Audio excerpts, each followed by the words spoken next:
നല്ല മണം. എന്തെണ്ണയാ മോള് തലേ തേച്ചത്? കുരുമുളക് ഇട്ട് കാച്ചിയ എണ്ണയാ. എന്താ കുറച്ച് വേണോ? പരമേശ്വരൻ ചേട്ടാ ഇപ്പൊ എന്തിനാ ഇവിടെ വന്നത്? ഞാൻ ചുമ്മാതെ വന്നതാ. അമ്മയും മോളെയൊക്കെ കണ്ടിട്ട് ഒരുപാട് നാളായല്ലോ എന്ന് വിചാരിച്ചു. ഒന്ന് കണ്ടേക്കാവെന്ന് തോന്നി.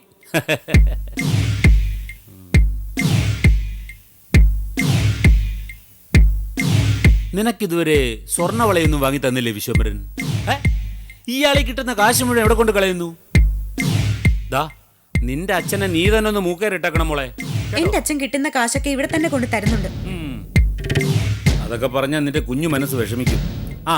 അതൊക്കെ പോട്ടെ. ദാ അങ്കിള് നിനക്ക് നല്ലൊരു വള വാങ്ങി തരുന്നുണ്ട്, ഒരു 2.5 പവന്റെ. അവൾക്ക് നിങ്ങളുടെ സമ്മാനങ്ങളൊന്നും വേണ്ട. പരമേശ്വരൻ ചേട്ടൻ പോണം.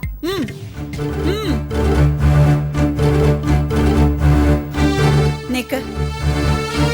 വിശ്വംഭരൻ ചേട്ടൻ ഇല്ലാത്ത സമയത്ത് ശൃംഗരിക്കാൻ വന്നാലുണ്ടല്ലോ, ഓടിച്ച് നിന്റെ കരണ പോയിക്കും.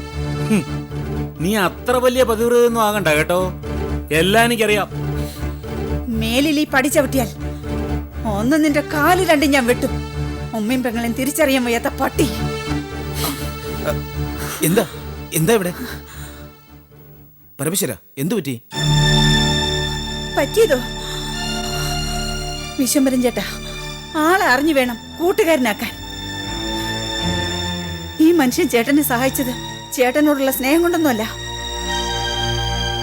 ചേട്ടന്റെ ഭാര്യയും മകളെയും തരത്തിന് പ്രയോജനപ്പെടുത്താൻ വേണ്ടിയിട്ടാണ്.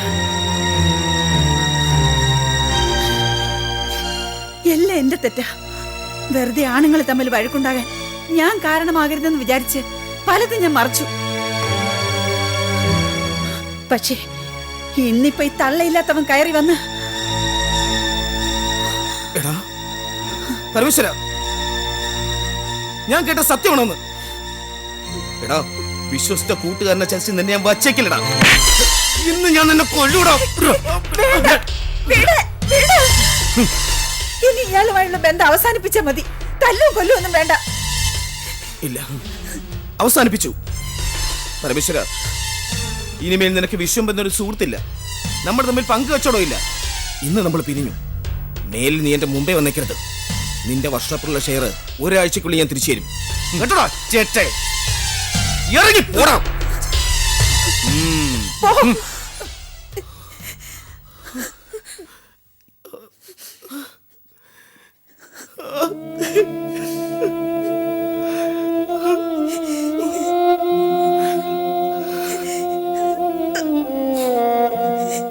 പാമ്പിനാണല്ലോ സുശീലെ നമ്മൾ പാല് കൊടുത്തത്.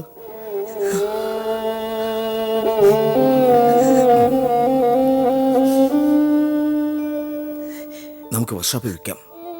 ആ 4 മണിക്ക് പണം തിരിച്ചു കൊടുക്കാം. എന്നിട്ട് ബാക്കി വരുന്ന തുക കൊണ്ട് ഒരു ചെറിയ വീട് മേടിക്കാം. മറ്റുള്ളവരുടെ വർഷാപ്പ് ജോലി ചെയ്താലും വേണ്ടില്ല, കയറി കിടക്കാൻ ഒരിടം. അതാ എന്റെ ഏറ്റവും വലിയ സ്വപ്നം.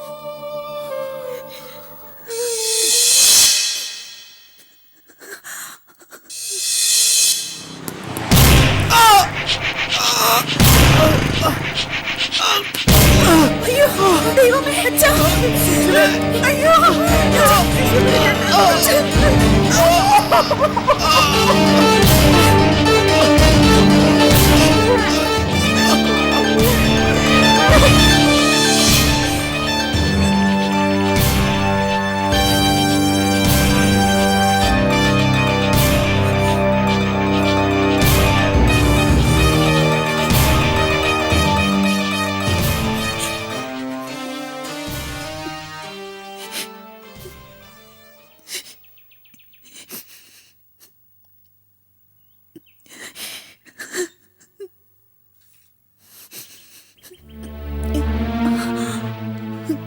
എന്താ ഇത്? നിന്റെ മനസ്സ് ഇവിടെ ഒന്നും അല്ലല്ലോ. ഞാൻ പഴയതെല്ലാം ഓർത്തുപോയി ചേട്ടത്തി. വീണ്ടും അയാളുടെ മുമ്പിലേക്ക് പോവാന്ന് പറഞ്ഞ. അതിന് നീ തനിച്ചല്ലല്ലോ പോകുന്നത്, ഞാനും നിന്റെ കൂടെ ഇല്ലേ? അവൻ എന്തിനും മടിക്കാത്തവന്. ഞാനും അങ്ങനെ തന്നെ, ഒന്നിനും ഒരു മടിയുമില്ല. സ്നേഹം തരുന്നവർക്ക് ഇരട്ടി സ്നേഹം കൊടുക്കും. തല്ലാൻ വന്നാൽ ഞാൻ കൊള്ളുന്നതിന്റെ ഇരട്ടി അവന് കിട്ടിയിരിക്കും. പക്ഷേ എത്രയൊക്കെ ധൈര്യമുണ്ടെങ്കിലും നമ്മൾ 2 സ്ത്രീകളല്ലേ ചേട്ടത്തി? ഇതാണ് പെണ്ണുങ്ങളുടെ കുഴപ്പം. അവള് തന്നെ അവളെ ചെറുതായിട്ട് കാണും. ഏയ് അത് ശരിയല്ല. പുരുഷന് ചെയ്യാൻ കഴിയുന്ന ഏത് ജോലിയും സ്ത്രീക്കും ചെയ്യാൻ കഴിയും. പരമേശ്വരൻ തനിച്ചായിരിക്കില്ല, അവന്റെ കൂടെ റൗഡികളും കാണും. നമ്മളും തനിച്ചല്ല പോകുന്നത്. രോഗം ക്യാൻസർ ആണെന്ന് അറിഞ്ഞാൽ വെച്ച് താമസിപ്പിക്കരുത്. തുടക്കത്തിൽ തന്നെ ചികിത്സ തുടങ്ങണം. ഈ പരമേശ്വരൻ എന്ന് പറയുന്ന തെമ്മാടി നിന്റെ ജീവിതത്തെ ബാധിച്ചിരിക്കുന്ന ക്യാൻസറാ. അത് ഓപ്പറേറ്റ് ചെയ്ത് കളയണം എത്രയും വേഗം. നീ ധൈര്യമായിട്ടിരിക്കെ. പിന്നെ വീട്ടിനകത്തും ഉണ്ട് നിനക്ക് ശത്രുക്കൾ. അതുകൊണ്ട് രാത്രി കിടക്കുമ്പം കതകടച്ച് കുറ്റിയിടണം. മനസ്സിലായല്ലോ?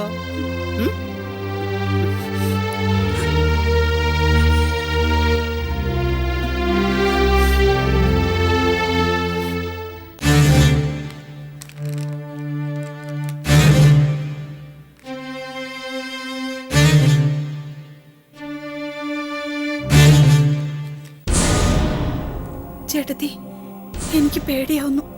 ആ, കടുവായുടെ കൂട്ടിലേക്കാണ് നമ്മൾ അറിഞ്ഞുകൊണ്ട് പോകുന്നത്. അവൻ നമ്മളെ ഉപദ്രവിച്ചാൽ നീ എന്തിനാ പേടിക്കുന്നത്? ഞാനില്ലേ കൂടെ. നീ കേറി വാ. വാ. ആ, நீங்க இங்கே நில்லுங்க. ஆവശ്யம் இருந்தா நான் கூப்பிடுறேன். ശരി മാഡം. ஆ, வா.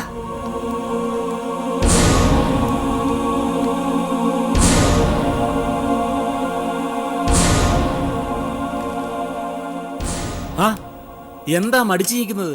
അകത്തേക്ക് വരൂ.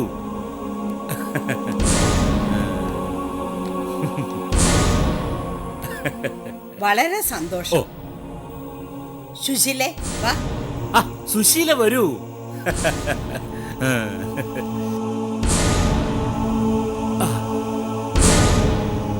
ഇന്ന് വിശേഷ ദിവസമല്ലേ, അതുകൊണ്ട് ജോലിക്കാർക്കെല്ലാം ഞാൻ അവധി കൊടുത്തു.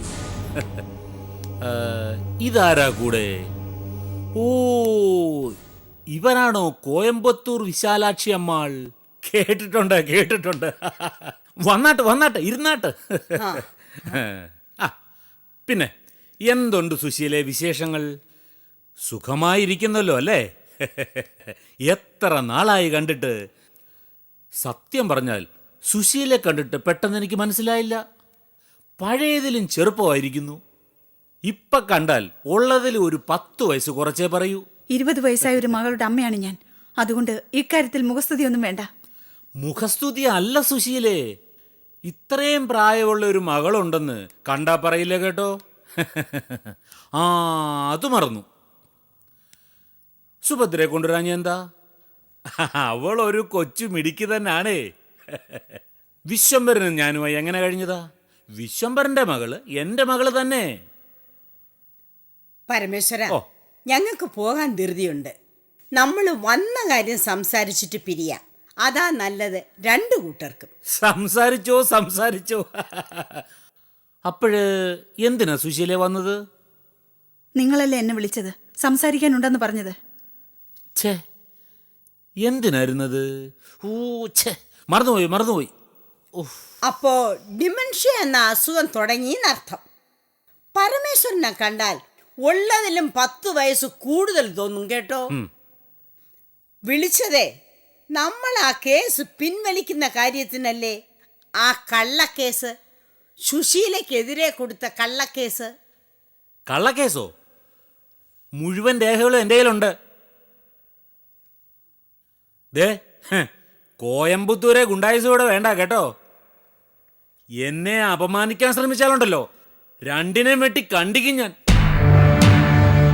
മര്യാദയ്ക്ക് സംസാരിക്കണം. നിങ്ങൾ വിളിച്ചിട്ടാണ് ഞാൻ വന്നത്. നിങ്ങൾ കൊടുത്ത കേസിനെ കുറിച്ച് സംസാരിക്കാൻ വേണ്ടിയാണ് വന്നത്. എന്താണ് സുശീലയ്ക്ക് കേസിനെ കുറിച്ച് അറിയേണ്ടത്? നിങ്ങൾ ആ നോട്ടീസിൽ പറഞ്ഞതൊക്കെ വാസ്തവവിരുദ്ധമായ കാര്യങ്ങളല്ലേ? അതെ.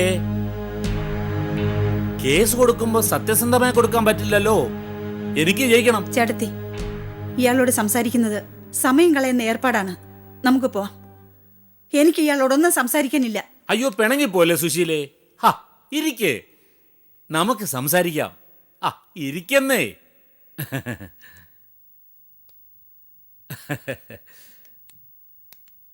ആ, ഇരിക്കെ. ഞാൻ ഈ കേസ് പിൻവലിച്ചോളാം. ഉറപ്പ്. ഇത് ഞാൻ തരുന്ന വാക്കാ. അതായത് ഈ കേസ് അത് കള്ളവാ. എനിക്ക് ഇവര് പൈസയൊന്നും തരാനില്ല. പക്ഷേ ഞാൻ പറഞ്ഞിരിക്കുന്ന രേഖകൾ അത് സത്യവാ. അതെനിക്ക് വിശ്വംഭരൻ പണ്ട് തന്നതാ. തിരിച്ചു ചോദിച്ചപ്പം പിന്നെ തരാമെന്നും പറഞ്ഞ് ഞാനത് കൈ വെച്ചോണ്ടിരുന്നതാ.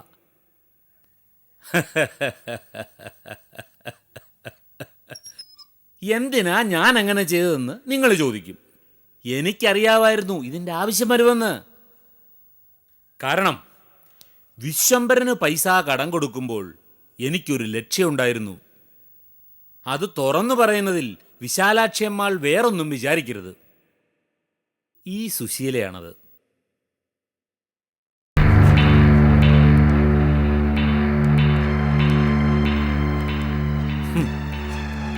എൻ്റെ ആഗ്രഹം ഇപ്പോഴും നടന്നിട്ടില്ല.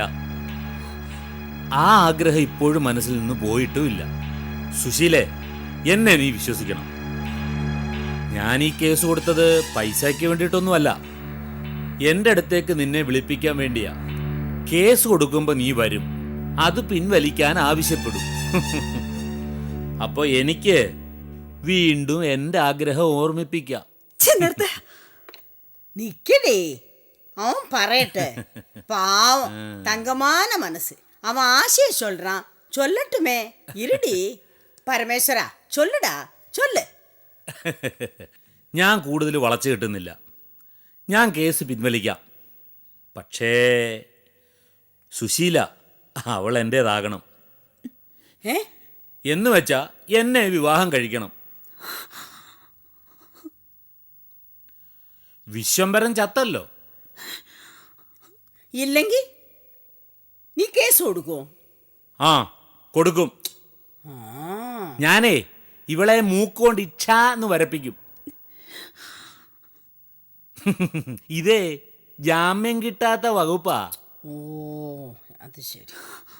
ഇവള് കുറഞ്ഞത് 2 കൊല്ലം അകത്ത് കിടക്കും, അറിയാവോ? സുശീലേ, വാ നമുക്ക് പോകാം. നമുക്ക് പരമേശ്വരന്റെ മനസ്സിലിരിപ്പ് പിടികിട്ടിയല്ലോ, അത് മതി. ഇനി നമുക്ക് പോകാം.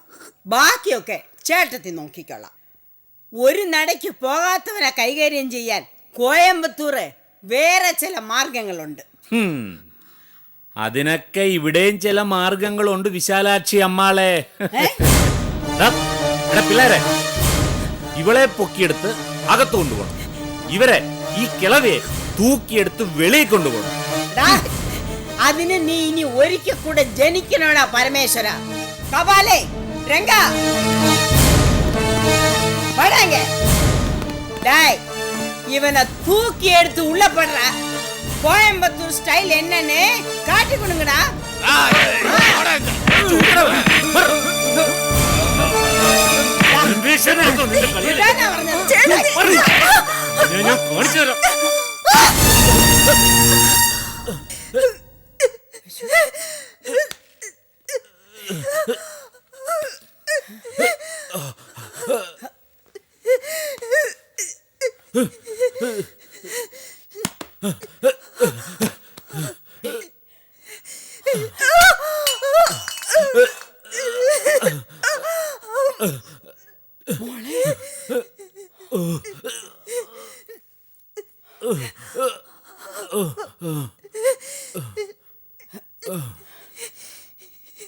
നീ എന്തായി ചെയ്തത്? ഇല്ലെങ്കിൽ ചേട്ടത്തെ അയാൾ കൊല്ലുമായിരുന്നു. അയ്യോ, അയാൾ മരിച്ചു. വാ, നമുക്ക് വേഗം രക്ഷപ്പെടാം. വാ.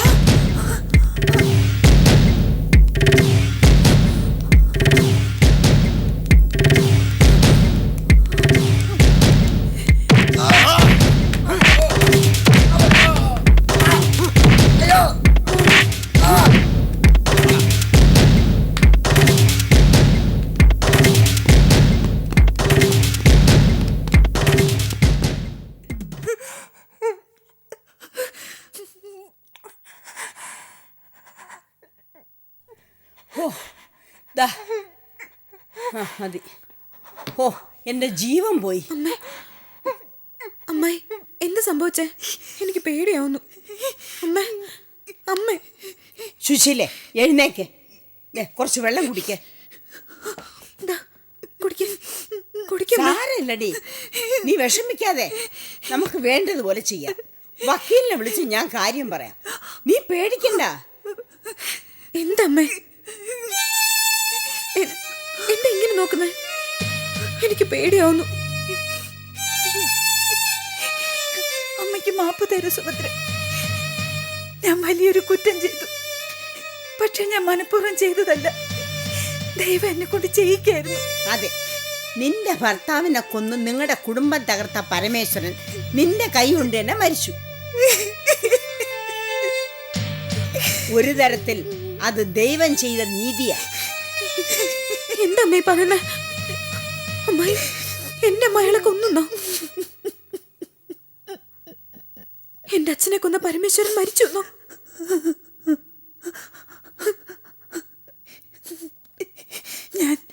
ഞാൻ ഒരു നിമിഷം എന്റെ മോളെ പോലും മറന്നില്ല ചേട്ടത്തി. ഒരു കൊലപാതകയുടെ മോളെ ആര് വിവാഹം കഴിക്കും? അവളെങ്ങനെ പുറത്തിറങ്ങി നടക്കും? അയ്യോ, നീ പേടിക്കരുത് സുശീലേ, കുറ്റം ഞാൻ ഏറ്റെടുക്കാം. ദേ, ഞാനാണ് പരമേശ്വരന്റെ തലക്കടിച്ചത്. നിന്റെ മാനം രക്ഷിക്കാൻ വേണ്ടി ഞാൻ അവനെ കൊന്നു. വേണ്ട വേണ്ട, കുറ്റം ചെയ്തത് ഞാനാണ്. ഞാൻ തന്നെ. ഞാൻ പോകുന്നു. നിക്ക്. അമ്മ എങ്ങോട്ടേ പോകുന്നത്? സ്റ്റേഷനിലേക്ക്. ഞാൻ ചെയ്ത കുറ്റം മറച്ചു വയ്ക്കാൻ പറ്റില്ല. ഒരാളെ കൊന്നു, ആ കുറ്റം ഞാൻ ഏറ്റുപറയും. പോലീസ് ഇവിടെ എത്തി എന്നെ അറസ്റ്റ് ചെയ്യുന്നതിനേക്കാൾ അന്തസ് ഞാൻ അങ്ങോട്ട് ചെന്ന് കാര്യം പറയുന്നത്.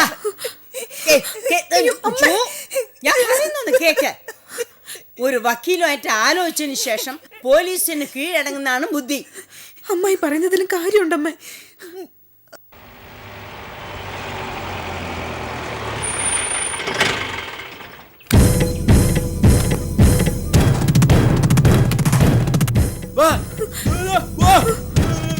നിക്ക് സമാധാനിക്ക.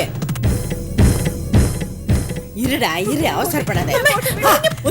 കേക്ക്. നിക്ക്. അമ്മ നിക്കമ്മേ, നീ പറയുന്നത് കേൾക്ക്. സുശീലേ, പറയുന്നൊന്ന് കേക്ക്. പിടിക്കടി അവളെ.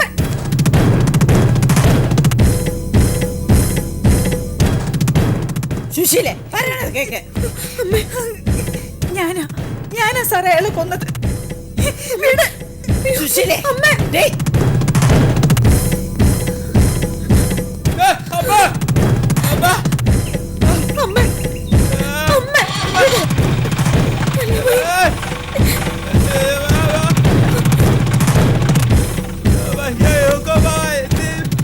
വിഷമറാ മാറിയിരിക്കടാ.